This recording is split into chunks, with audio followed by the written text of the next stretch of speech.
భారత శత్రువులు ప్రపంచంలో ఎక్కడున్నా వెంటాడి వేటాడటం, అది అమెరికాలోనైనా, బ్రిటన్లోనైనా, కెనడాలోనైనా ఎక్కడైనా జరుగుతుంది. సరే, అమెరికా ఈ మధ్యన కొంత అడ్డుపెట్టింది కావాలని చెప్పేసి.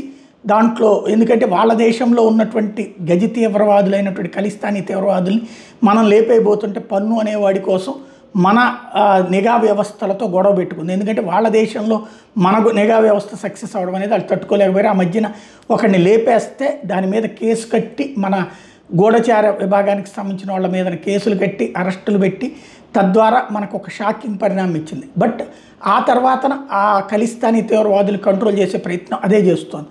అది పక్కన పెడితే పాకిస్తాన్లో గుర్తు తెలియని వ్యక్తులు భారతీయ నిఘా వ్యవస్థల చేతిలో పోతున్నారా, లేకపోతే భారత మిలిటరీ ఇంటెలిజెన్స్ చేతుల్లో పోతున్నారా, లేదంటే కనుక భారతదేశం చేసేటటువంటి మన నిఘా వర్గాలు చేస్తున్నటువంటి కౌంటర్ ఆపరేషన్లో పోతున్నారో తెలియదు. కానీ మొన్ననే ఒక భారత వ్యతిరేక సైనికాధికారి పాకిస్తాన్లోని తీవ్రవాదులకి నెత్తిని పెట్టుకుని నడిపే సైనికాధికారి పోయాడు. అంతకుముందు కీలక నాయకులు పోయారనుకున్నాం.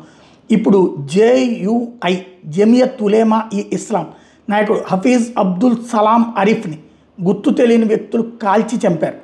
పాకిస్తాన్కి సంబంధించి ఇది మరొక కీలకమైనటువంటి అంశం.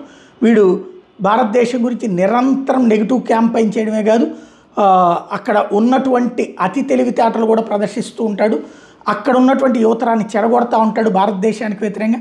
అట్లాంటి వాడిని ఎవరు చేశారో తెలియదు, కానీ వెహికల్లో ఉండగా గుర్తు తెలియని వ్యక్తులు కాల్చి చంపేశారు.